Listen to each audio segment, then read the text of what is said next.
নমস্কার বন্ধুরা, গল্পকথক মিতার চ্যানেলে সকল শ্রোতা বন্ধুকে আবারও অনেক অনেক স্বাগত জানিয়ে আজ আমি আমার পাঠ শুরু করছি। আজ আমি আমার শ্রোতা বন্ধুদের পাঠ করে শোনাচ্ছি গজেন্দ্র কুমার মিত্র রচিত প্রত্যভিশাপ ছোট গল্পটি। শুরু করছি বন্ধুরা আমার আজকের পরিবেশন।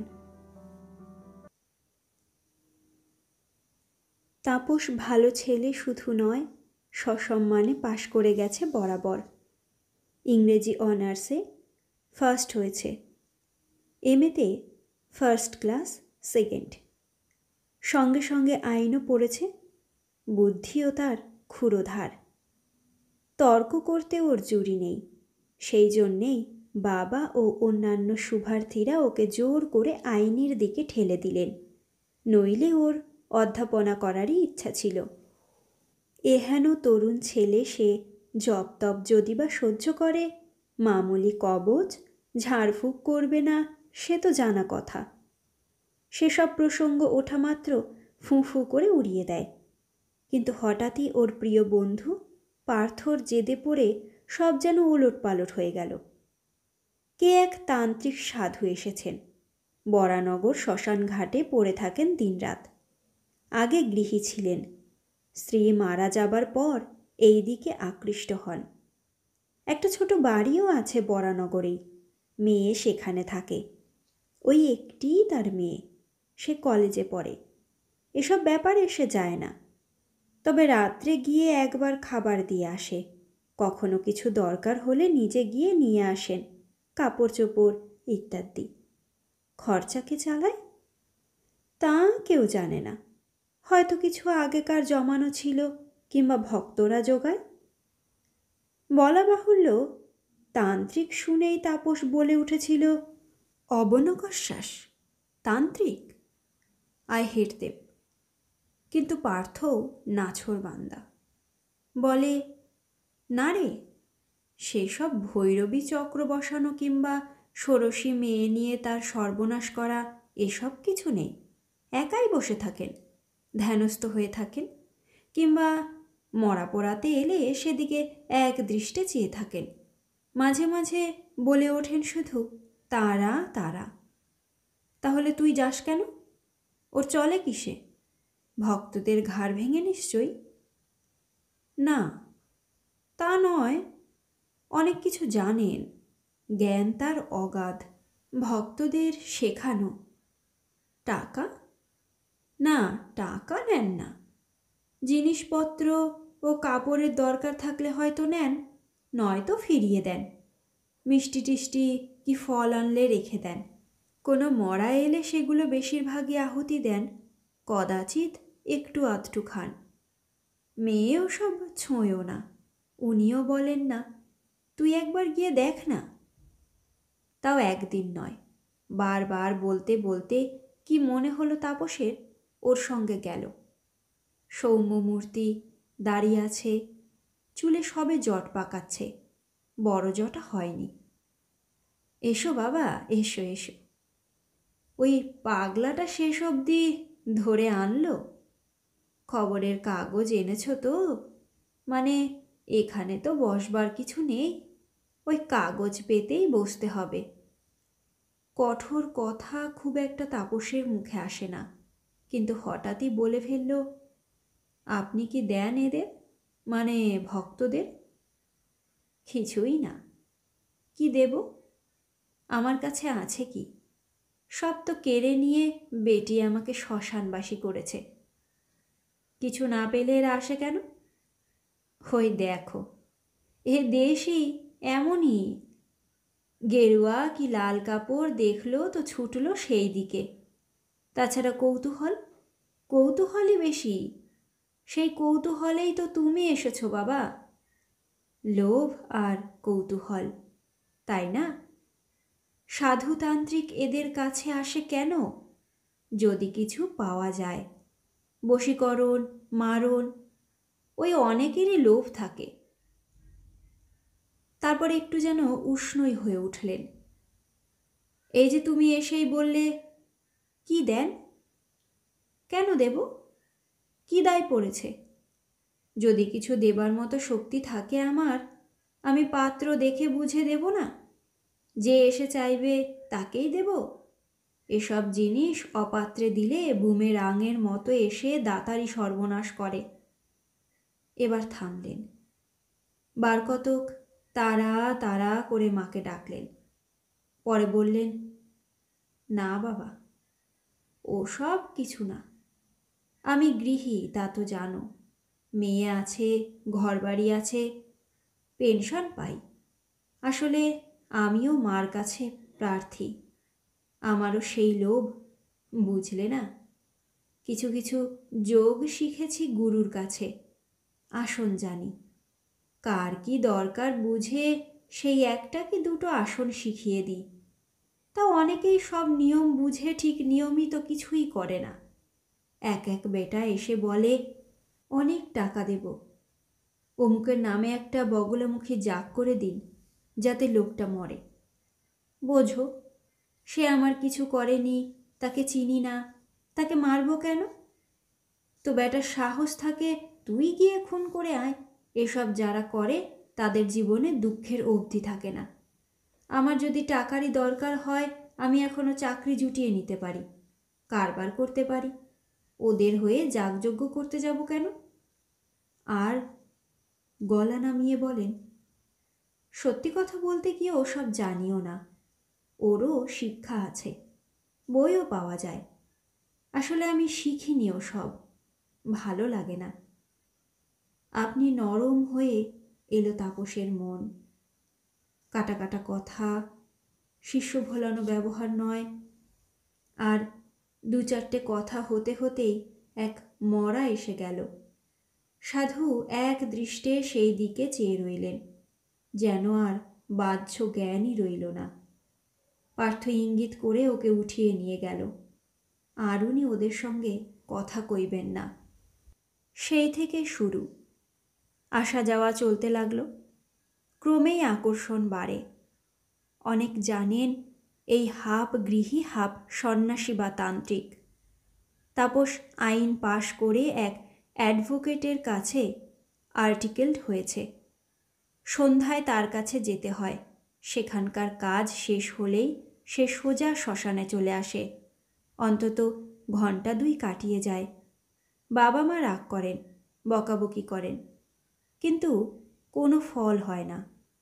এ যেন কি একটা মোহ। সারা দিনই ভাবে কখন সাধুর কাছে যাবে। উনি প্রথম প্রথম কত ব্যায়াম দিয়েছিলেন যাতে মন একাগ্র হয়, বুদ্ধি তীক্ষ্ণতর হয়। তারপর তন্ত্রের শক্তি, সাধনার গুহ্য তত্ত্ব শেখাতে চেষ্টা করেন।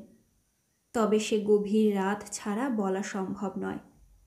তাপসের আধার ভালো বলে ওকেই এসব কথা বলেন, শিক্ষা দেন না। উনি তপস্যার নামে ব্যভিচার পছন্দ করেন না, ও পথে কখনো যাননি। সিদ্ধাইকে অতি জঘন্য জিনিস মনে করেন। হ্যাঁ, জঘন থেকেই শব্দটা এসেছে। বুঝে সুঝেই শব্দটা ব্যবহার করেন উনি। উনি চান নিভৃত তপস্যা, শক্তির মূল পর্যন্ত পৌঁছতে। পার্থ দেখে শুনে হাল ছেড়ে দেয়, বলে, যা বাবা, আমি নিয়ে এলুম জোর করে, তুই তো আসতে চেয়েছিলিস না, এখন তুইই আপন হলি।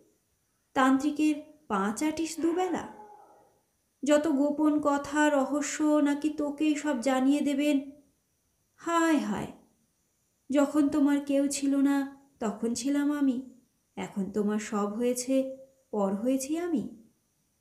যা, দেখি কত দূর যেতে পারিস, কৈলাস পর্যন্ত মনে মনে উঠতে পারিস কি না।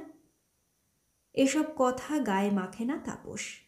এসব তো শুনতেই হবে। কিন্তু সেই চরম রহস্য পর্যন্ত পৌঁছানো গেল না।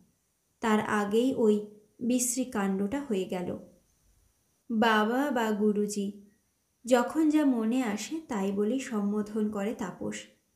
হঠাৎ একদিন বলেন, এবার আমরা রহস্যের গভীরে প্রবেশ করব তাপস বাবা। এবার একটি শক্তি চাই পাশে। না না, আমি ওই ভৈরবী চক্র করে অক্ষতজনী কুমারী মেয়ে এনে ব্যভিচার করা ওর কথা বলছি না। বিবাহিত স্ত্রী হলেই হবে।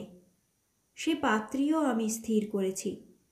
তুমি আমার কন্যাকেই গ্রহণ করো। শিক্ষিতা, গ্র্যাজুয়েট মেয়ে, তেজস্বিনী, যথার্থ সৎ আধার, এদিকের কথাও কিছু জানে। এ বাড়ি, আমার যা টাকা কড়ি আছে সবই ওই পাবে। সুন্দরী খুব না হলেও সুশ্রী, এ কথা তুমি মানতে বাধ্য। ব্রাহ্মণ, তোমাদের স্বঘর। আশা করছি তোমার বাবা মারও খুব আপত্তি হবে না। এ কি কাণ্ড! এ যে মহাবিপদ। তাপস যাকে বলে সত্যি আকাশ থেকে পড়ল। উনি কি এই জন্যেই সৎ পাত্রে মেয়েটাকে চাপাবেন বলেই এত তোড়জোড় শক্তিজাল পাতা? না, মেয়েটা যে খারাপ দেখতে তা নয়, লেখাপড়া করে তাও জানে তাপস। কিন্তু ওর যে ও পথে যাবার উপায় নেই। ও যে অনেক আগেই আরেক ফাঁদে পা দিয়েছে।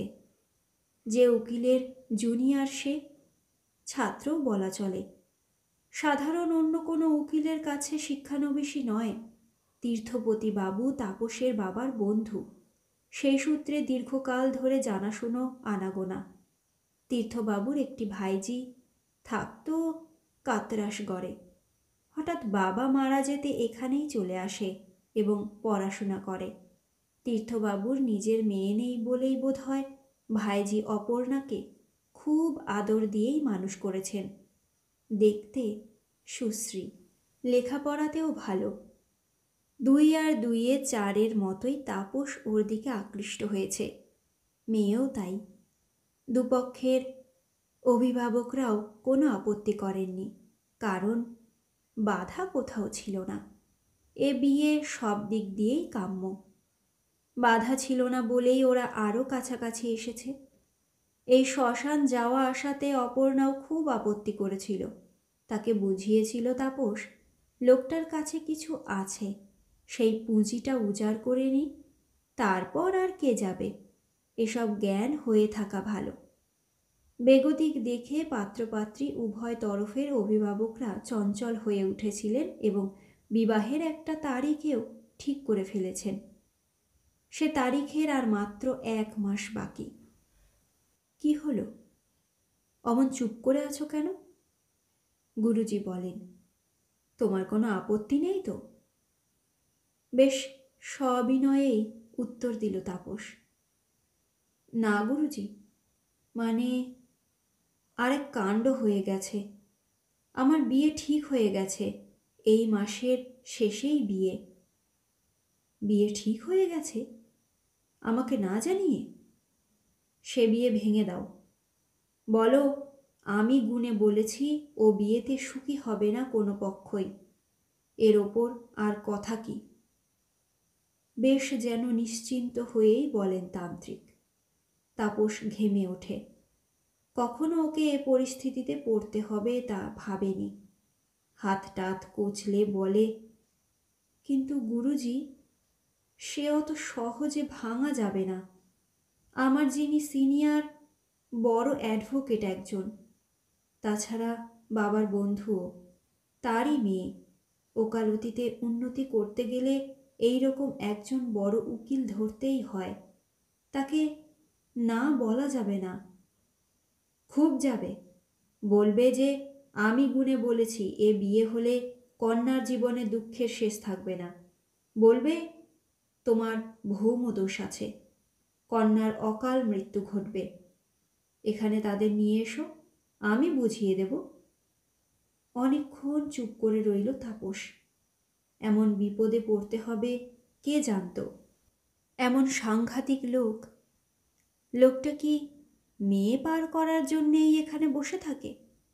ভালো পাত্রকে কাজে লাগাবে বলে? পার্থটার জন্যেই এই কাণ্ড হলো।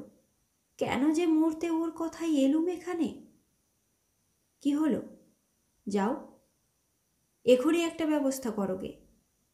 যেন ধমক দিয়ে ওঠেন গুরুজি। এবার তাপসও মরিয়া হয়ে ওঠে। বলে, গুরুজি, আসলে আমিও তাকে ভালোবেসেই ফেলেছি। আমাদের বহুকালের ভালোবাসা। যাই হোক, ওকে আমি ছাড়তে পারবো না। অকস্মাৎ যেন বীভৎস মূর্তি ধারণ করলেন সাধুজি। কি কি বললি? পারবো না? এত সাহস তোর? সর্বনাশ হয়ে যাবে বলে দিচ্ছি। আমার মেয়ে তোকে দিতে চাইছি, এ তোর ভাগ্য। যদি কথা না শুনিস, ও বিয়েতে তোর অশান্তির শেষ থাকবে না। যার জন্যে আমাকে অমান্য করলি, তাকে ভোগ করতে পারবি না। তাপসও উঠে দাঁড়িয়েছে ততক্ষণে। বলল, দেখুন, আপনার যে এত অলৌকিক শক্তি আছে সে পরিচয় তো এতদিন পাইনি। কিছুই দেননি আমাকে। সে যাক, অদৃষ্টে যা আছে তাই হবে। দেখাই যাক না। সে দ্রুত শ্মশান থেকে উঠে এলো। আর সেই সময়েই মনে হলো সাধুজির মেয়েটা স্থির দৃষ্টিতে চেয়ে আছে ওর দিকে। কেমন যেন গা শিউরে উঠল। এও কি এইসব জানে নাকি? কী সব বলে? মারণ, উচাটন, বশীকরণ। এরপর মাসখানেক কেটে গেছে। বিয়ের আয়োজনে ও মিলনের আশা ও স্বপ্নে সব যেন ভুলেই গিয়েছিল তাপস। সত্যি সত্যি কোনো বিপদ আসতে পারে তা ভাবেওনি। বিয়েটাও কেটে গেল নির্বিঘ্নে। বিয়ে, ফুলসজ্জা, উৎসব কোনোটাতেই কোনো অসুবিধা ঘটল না। উদ্দাম প্রথম প্রেম। দুজনেই দুজনকে নিয়ে মগ্ন। সংসারের রূঢ় বাস্তব এত তাড়াতাড়ি বোঝার কথাও নয়। মাথার ওপরে দুপক্ষেরই অভিভাবক আছেন। তাপস নিজে উপার্জন করতে শুরু করেছে। এই সুখ স্বপ্নের মধ্যে ভণ্ডতান্ত্রিকের অভিশাপ মনে থাকার কথা নয়। ঠিক 2 মাস পরে প্রথম লক্ষণ দেখা দিল। অপর্ণার কথাবার্তা যেন কেমন গোলমাল হয়ে যাচ্ছে। শুধু তাই নয়, সম্পর্কও সব ভুলে যাচ্ছে। শাশুড়িকে বলছে পিসিমা, কখনো বা বৌদি। প্রথম প্রথম অতটা গুরুতর বোধ হয়নি, কিন্তু তীর্থপতিবাবুর দৃষ্টি খুবই তীক্ষ্ণ। মনুষ্য চরিত্র সম্বন্ধে গভীর তার জ্ঞান। তিনিই বেশি বিচলিত হলেন। অনেক ভাবলেন, ওদের বংশে বা অপর্ণার মার বংশেও কেউ পাগল হয়েছে বলে তো শোনেননি কখনো। তখনও কিন্তু পাগল হবার কথাটা তাপস বা তার বাবার মাথায় যায়নি। তবে ক্রমশ আরও বাড়াবাড়ি হতে সকলেই বুঝলেন। ডাক্তার, সাইকিয়াট্রিস্ট কিছুই বাকি রইল না। শেষ পর্যন্ত বিজয়কেতু বসুকে বলে ভালো একটি মেন্টাল হাসপাতালেই দেওয়া হলো তাকে। এবার কথাটা মনে পড়ল তাপসের, সেই পিশাচ তান্ত্রিকটার কথা। বলেছিল, ওকে নিয়ে তুমি সুখী হতে পারবে না। শয়তান, বজ্জাত কোথাকার। আমার মনে হয় ওই লোকটার শয়তানি কি ফলেছে তবে? না, এটা স্বাভাবিকভাবেই হয়েছে। কদিন ধরে ভেবে ভেবে শেষ পর্যন্ত শ্মশানে গিয়ে হাজির হয় একবার। লোকজন মানে ভক্ত সংখ্যা আজকাল কমেই আসছে। বোধহয় সবাই ধরে ফেলেছে বুজরুকি। যদিও বা কিছু এদিকে জানে, পরমার্থের দিকে নিয়ে যাবার মতো শক্তি বা শিক্ষা নেই, এটা বুঝেছে তাপস। আগেই বুঝেছিল, কিন্তু কেমন একটা মোহে আটকে গিয়েছিল। বোধহয় এই ধরনের কিছু শিখেছিল লোকটা। নিজ সব ক্রিয়া। চোখ বুঝেই বসেছিলেন গুরুজি। হয়তো আগে থাকতেই দেখেছিলেন, দেখেই চোখ বুঝেছেন। খানিকটা অমনি চোখ বুঝে থাকার পর হঠাৎ একটা অট্টহাস্য করে উঠলেন। তারপরে চোখ খুললেন, তাপসের দিকে চাইলেন। কি বুঝেছ এবার? আর কি করতে পারি? এখন কুকুরের মতো কেউ কেউ করতে এলে কি হবে? অকস্মাৎ মাথায় রক্ত চড়ে গেল তাপসের। বললে, না, মাপ চাইতে আমি আসিনি। বলতে এসেছি যে তুমি শুধু সাপ দিতে জানো না, আমিও জানি। এই বলে যাচ্ছি গঙ্গা তীরে দাঁড়িয়ে। ওই মেয়ের কোনো ভালো পাত্রে বিয়ে দিতে পারবে না, ওকে সুখী করতে পারবে না। আমিও বামুনের ছেলে, সে কথা মনে রেখো। গুরুজি আবারও অট্টহাস্য করে উঠলেন শুধু। হঠাৎ বেরিয়ে গেল কথাটা মুখ দিয়ে, রাগে দিক বিদিক জ্ঞান শূন্য হয়ে। নইলে ওর কী বা শক্তি, ওই লোকটার কি আর কতটা সে অনিষ্ট করতে পারে? কিন্তু মনে হলো কথাটা এমনভাবে বেরিয়ে গেল কেন? এর মধ্যে ভগবানের কি কোনো নির্দেশ আছে?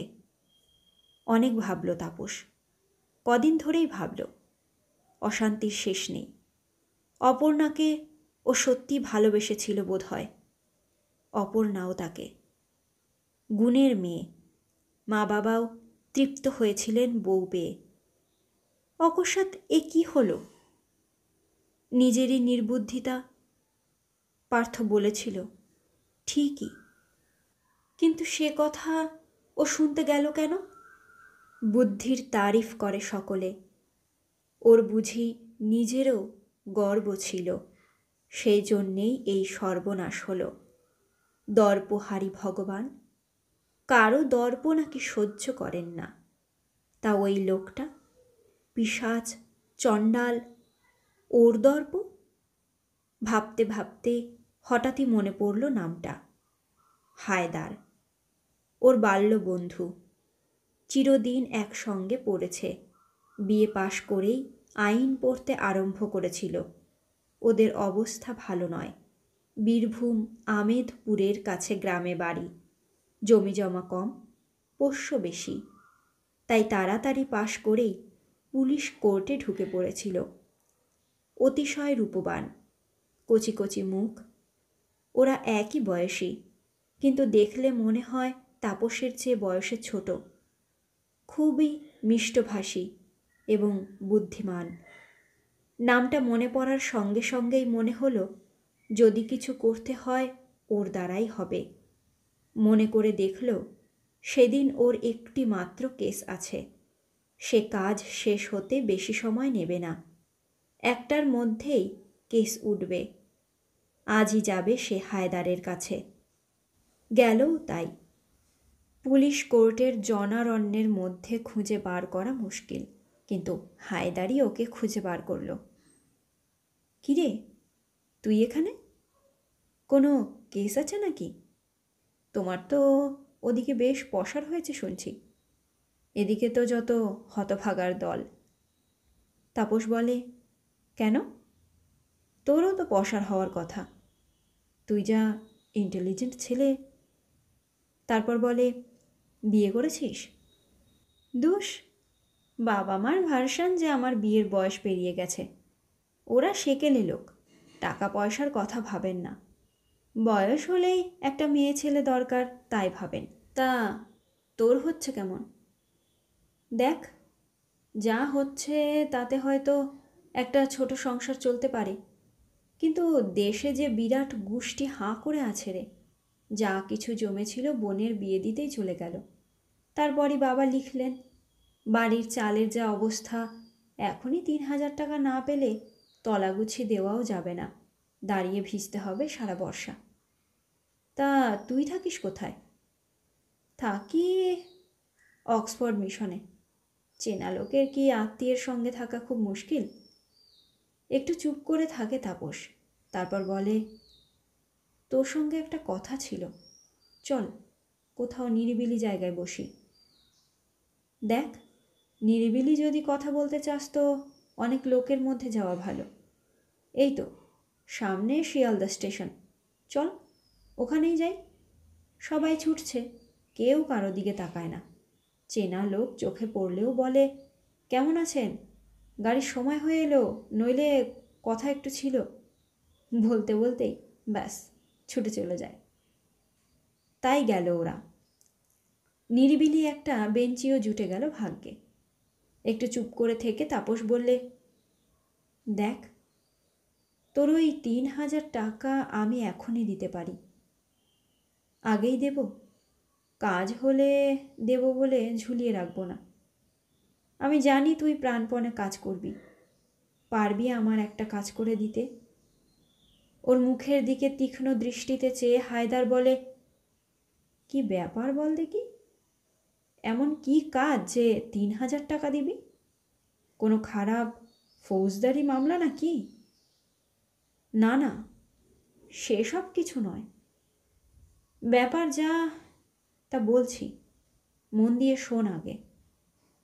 সবই খুলে বলল তাপস। সমস্ত নির্বুদ্ধিতার ইতিহাস, পার্থর ওই বজ্জাত সাধুটার কাছে নিয়ে যাওয়া, ওর আকর্ষণ, মুঠো মুঠো টাকা খরচ, তারপর ওই বিয়ের প্রস্তাব। বলল অপর্ণার কথাও, বহুদিনের পরিচয়, হঠাৎ প্রেম নয়। এখন তাকে আত্মজন বলে মনে হয়। তাকে পেয়ে তাপস সুখীও, সুখী ওর মা বাবাও। তারপর এই বিপত্তি, কি ঝঞ্ঝাট আর দুশ্চিন্তা তাও সব বলল, এবং বলল এই নাটকীয় অভিশাপের কথাও। অনেকক্ষণ চুপ করে থেকে হায়দার বলল, তা আমি এই পিকচারে আসছি কোথা থেকে? তাপস বলল, ওর মেয়েটা দেখতে ভালো, লেখাপড়াতেও ভালো, সবে বিয়ে পাশ করেছে, একটা চাকরিও ধরেছে। ওকে কোনো রকমে ফাঁদে ফেলে ভুলিয়ে এনে ছেড়ে দেওয়া বা এই রকম কিছু একটা করতে পারিস?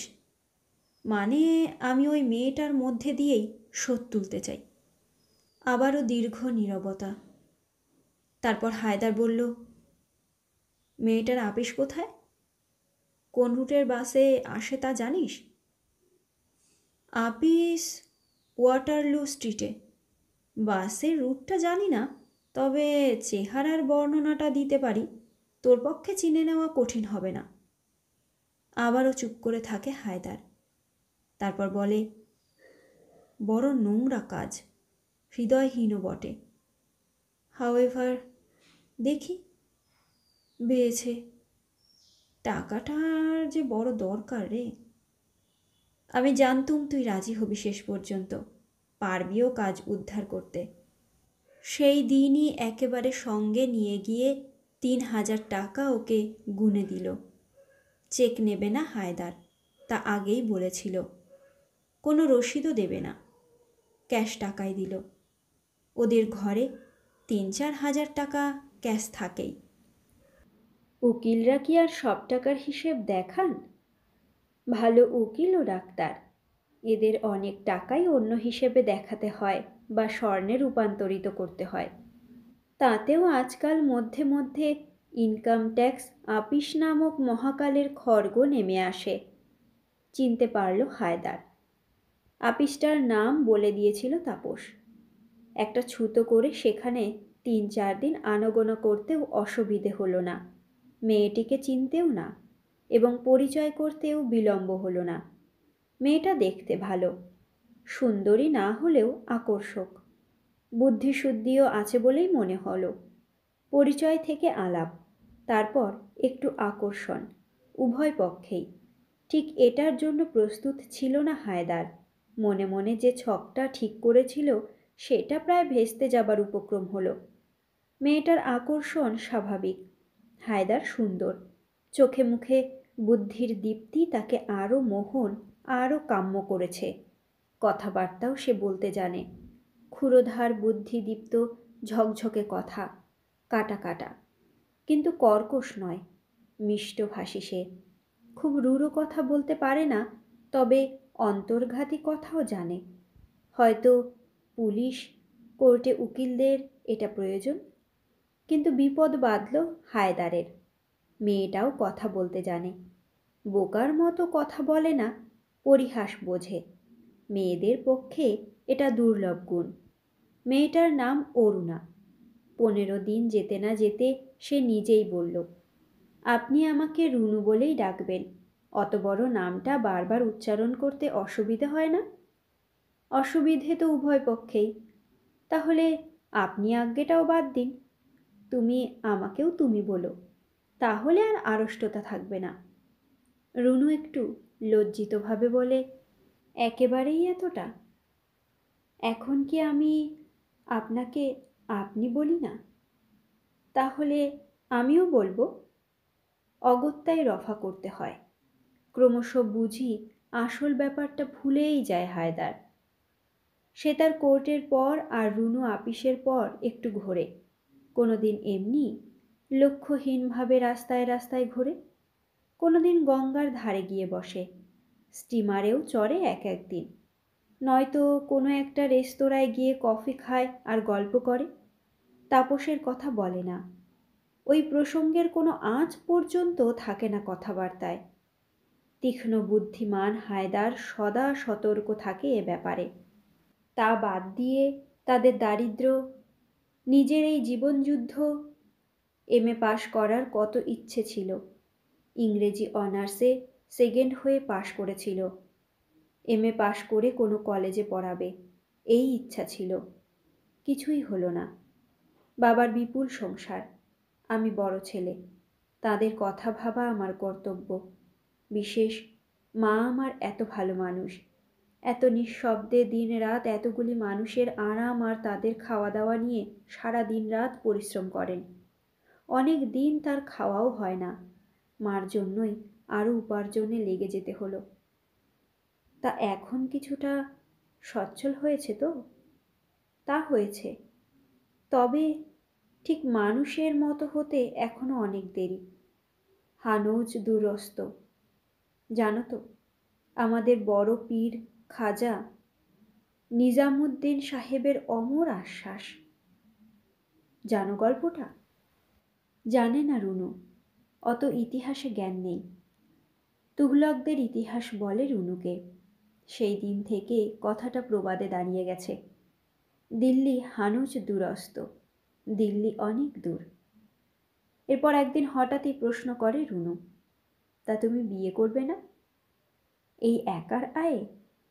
না, অত সাহস নেই রুনু। সংসার করলে তো এখানেই থাকতে হবে, পুরো একটা এস্টাবলিশমেন্ট, চালাতে পারবো না। তা চাকরি করা মেয়ে তো একটা বিয়ে করতে পারো। এই প্রথম হায়দারের গলা কেঁপে উঠল। না, অভিনয় নয়, সত্যকারের আবেগ, যা অতি বুদ্ধিমান মানুষকেও নির্বোধ করে দেয়। কবিদের ভাষায় আবেগ কম্পিত কণ্ঠে বলে, কোথায় পাচ্ছি রুনু ভালো মেয়ে, যে আমাকে চিনবে, আমার মন বুঝবে, এমন মেয়ে? অথচ চাকরি করে, পাওয়া কি সহজ? তারপর একটু থেমে বলে, দুজনেই দুজনের মনের মতো না হলে ভবিষ্যতে অনেক দুঃখ পেতে হয়। কত বিয়ে দেখলুম, কত লাভ ম্যারেজ, কি ডিজাস্টার সব রেজাল্ট। না রুনু, দুদিনের দৈহিক সুখের জন্যে সারা জীবন অশান্তি বইতে আমি রাজি নই। আবার একটু হেসে বলে, ওই যে তোমাদের বিয়ের মন্ত্রে বলে না, যদিদং হৃদয়ং তব তদিদং হৃদয়ং মম। এগুলো তো সবাই আওড়ায়, কাজে কি হয়? প্রথম 2-4 দিনের ভালোবাসা, ভালোবাসা নয় খাম, তারপরই সংসারের খটাখটিতে জীবন বিস্বাদ হয়ে যায় দুজনেরই।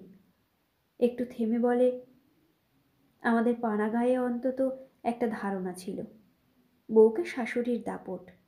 কখনো সেটা নির্যাতনে যে পৌঁছাতো না তা নয়, তবু সহ্য করতে হবে। সকলেই করেছে এই ভেবে তাকেও সহ্য করতে হবে। হিন্দু কি মুসলমান, সবাই। এখন সেখানেও তা নেই, খটাখটি ঝগড়াঝাটি, বাধ্য হয়ে স্বামীকে পৃথক হতে হয়।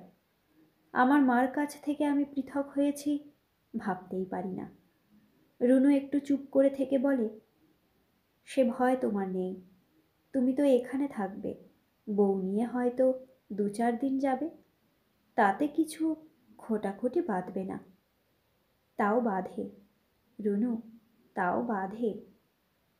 বলেই প্রসঙ্গটা ঘুরিয়ে দেয়, তুমি যে রাত 8টা পর্যন্ত ঘুরে বেড়াও, তোমার বাবা রাগ করেন না? বাবা জানতেই পারেন না? এই সময় তার ভক্ত শিষ্য সব আসে, ব্যস্ত থাকেন। ওর খাবারটা রাত 10টা 10:30 নাগাদ দিয়ে এলেই হলো। আমাদের ঠিকে ঝি কুটনো বাটনা পর্যন্ত করে রেখে যায়। কখানা রুটি আর একটু মাছের তরকারি, এই হলেই চলে যায়। ছুটির দিনে মাংস করি, তাই রাত্রেও উনি খান। উঠে পড়ে কার্জন পার্ক থেকে দুজনেই। যেতে যেতে হঠাৎই বলে রুনু, আমার এই চাকরি থাকবে না। চমকে ওঠে হায়দার। কেন, কি হলো? খুব খানিকটা হাসে, বলে, তা নয়, আমি ছাড়ছি। নতুন একটা কাজ পেয়েছি। এখানে পেতাম 200, নতুন চাকরি শুরুই 1000 দিয়ে। আপিসও ভালো, কাজ করে সুখ হবে বলে মনে হয়। তারপর একটু মুচকি হেসে বলল, দাম বাড়ছে না বলো বিয়ের বাজারে? দাম তোমার, চাকরির নয়, শুধু বলে হায়দার। আশায় কি বুকে এত ঝড় ওঠে কে জানে। হায়দারের এ নতুন অভিজ্ঞতা। প্রায় 2 মাস হতে চলল, হায়দারের দেখা নেই। তাপস অস্থির হয়ে ওঠে। দেখেছে বই কি, কিন্তু দেখা হয়নি। কোর্টে গিয়ে শুনেছে তিনি আজকাল সকাল করেই বেরিয়ে যান, 4:30 না বাজতে বাজতেই। দেখেছে গাড়িতে যেতে যেতে 3-4 দিন দুজনে ঘুরে বেড়াচ্ছে বা পার্কে ঢুকছে। অর্থাৎ লেগে আছে ঠিকই, কিন্তু ফলটা কোথায় যেন ছটফট করে বেড়ায় তাপস। অপর্ণা একটু ভালোর দিকে।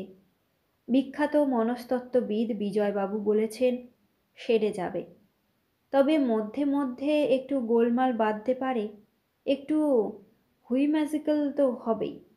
দেখি কতটা কি করতে পারি আমরা। এই কথা শোনার পর আক্রোশ আরও বাড়ে। ওই লোকটাকে প্রচণ্ড শাস্তি দিতে না পারা পর্যন্ত স্বস্তি নেই। শান্তি শব্দটার তো কথাই উঠছে না। জীবনের মতোই চলে গেল বোধ হয়। শেষ পর্যন্ত যখন একেবারে ধৈর্য হারাবার উপক্রম হচ্ছে, হায়দার এসে হাজির। খুশি খুশি ভাব, আনন্দে ওর সুন্দর মুখ যেন আরও উজ্জ্বল দেখাচ্ছে। কী রে, ব্যাপার কি? তাপস বলে, বলিসনি ভাই, ফাঁদে ফেলতে গিয়ে নিজেই ফাঁদে পড়েছি। তার মানে? ওই তান্ত্রিকের মেয়ে অরুণা, গতকাল ওর সঙ্গে আমার রেজিস্ট্রি বিয়ে হয়ে গেছে। কিছুক্ষণ অবাক হয়ে চেয়ে থাকে তাপস। মুখে যেন কথা সরে না। বলে, তুই ওকে বিয়ে করলি? বাই জোভ, ও মুসলমান হলো? না, সেই জন্যেই তো রেজিস্ট্রি করলুম। ও নিজের বিশ্বাস নিয়েই থাক, আমি আমার নিয়ে থাকি। শুনেছি মোগল আমলের বাদশারা এই ব্যাপার চালু করেন। ও যদি পরে স্বেচ্ছায় আমার ধর্মে আসতে চায় আসবে। তা তোর বাবা মা, ফ্যামিলি? তুই তো বংশের উজ্জ্বলতম রত্ন। তাদের এখনো জানাইনি, আস্তে আস্তে ভাঙব। নিজে আগে গিয়ে সব বলবো, মা অবশ্য মেনেই নেবেন। তিনি ব্যাটার একটা বউ দেখলেই খুশি। তারপর ওই ভণ্ড গুরুজি, সে সাপ সাপান্ত করবে না? তাকে জানানোই হবে না, সে সাহস রুনুরও নেই। আমি ছোট্ট একটা সেলফ কন্টেন্ট বড় ঘর পেয়েছি, ভাড়াও কম, 300 টাকায় রাজি করিয়েছি। নো সেলামি। আসলে এক মক্কেল শক্ত কেসে জড়িয়েছিল, তাকে উদ্ধার করেছি। সেই এটা দিলে আমরা কাল নিঃশব্দে সেখানে গিয়ে উঠব।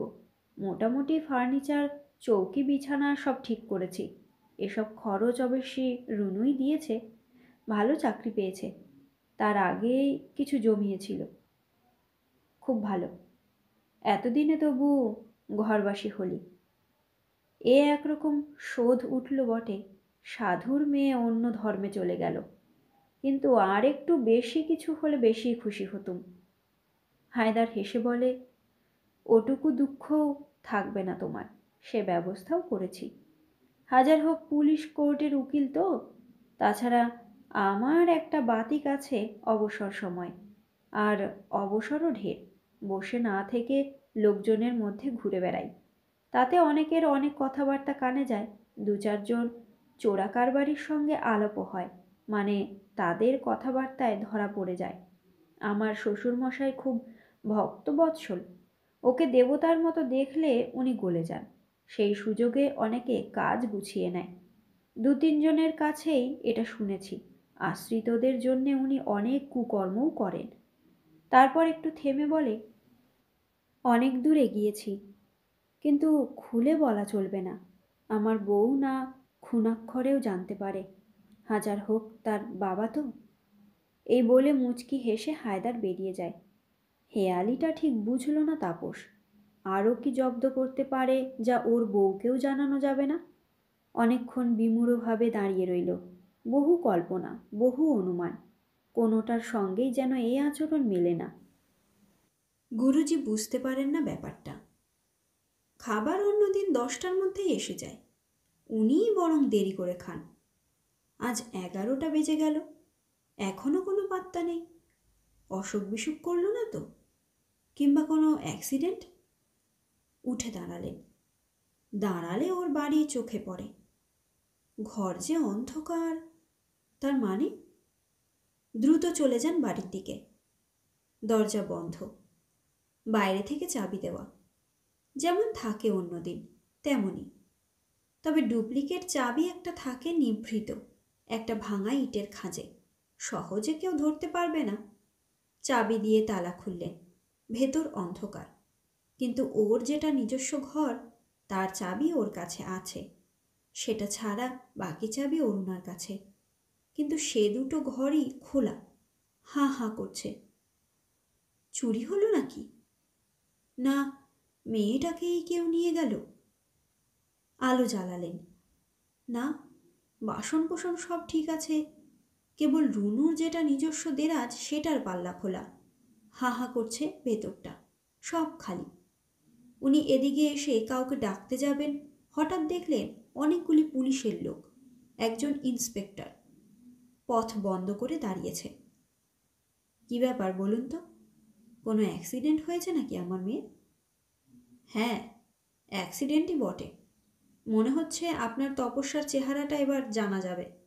ওই ঘরটা খুলুন তো। তার মানে? চটে ওঠেন গুরুজি। ও ঘরে আমার সাধনার সব সরঞ্জাম আছে, আমার পুঁথিপত্র, ওটা খুলবো কেন? আপনাদের কি একতার আছে ঘর খোলাবার? আছে, সার্চ ওয়ারেন্ট আছে। আপনি না খোলেন তো আমরাই খুলবো জোর করে। দেখুন কি ধন সম্পত্তি আছে। চাবি খুলে কপাট উন্মুক্ত করে দিলেন, মুখে বিদ্রূপের হাসি। ওরা ঘরে ঢুকলো আলো জেলে, পুঁথিপত্রই বেশিরভাগ, কিন্তু তারা সেগুলোই ঘাঁটতে লাগলো, চারিদিকে ছড়িয়ে ফেলে। অগ্নিশর্মা সাধুজি কড়া কটূক্তি করতে যাচ্ছেন, হঠাৎ দেখলেন ভেতরে দুটি চটের থলি। খুলে দেখল ওরা, একটাতে চরস আর একটায় গাঁজা। গাঁজার থলির মধ্যে একটা ছোট বাক্সতে কিছু কোকেনেরও দর্শন মিলল। সগৌরবে এবং আচম্বিতেই ইন্সপেক্টর গুরুজির হাতে হাতকড়া পরিয়ে দিলেন। বোঝা গেল আপনি কেমন সাধু। এই কারবারের জন্যেই সাধু সাজা। বেশ বেশ, কিন্তু আমার মেয়ে, সে কোথায় গেল? দেখুন, হয়তো এই রেডের আঁচ পেয়ে গা ঢাকা দিয়েছে। আপনারই তো মেয়ে, চালাক তো হবেই।